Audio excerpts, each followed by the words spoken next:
Hello guitarist, ఈ video నీకోసమే. నువ్వు ఇప్పుడిప్పుడే గిటార్ నేర్చుకుంటున్నావా, లేదా నువ్వు గిటార్ బాగా ప్లే చేయగలవా?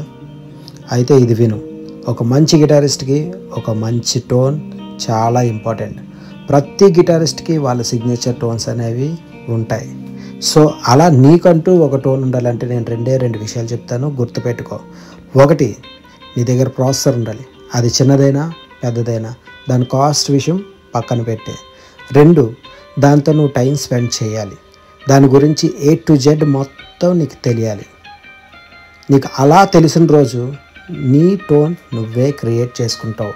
చాలామంది ఏం చేస్తారంటే టోన్స్ చేయడానికి వేరే గిటారిస్టులకి ఇచ్చేస్తారు. వాళ్ళు ఏం చేస్తారు, వాళ్ళ స్టైల్లో టోన్స్ చేసి వాళ్ళు ప్లే చేసి నీకు చూపిస్తారు. నువ్వెప్పటికీ వాళ్ళ స్టైల్లో గిటార్ ప్లే చేయలేవు. ఎందుకంటే ఎవరి స్టైల్ వాళ్ళకే ఉంటుంది. సో నీకు మంచి టోన్స్ కావాలి, మంచి టోన్స్ చేసుకోవాలనుకుంటే నేను చెప్పినవి ఫాలో అయిపో. Thank you so much.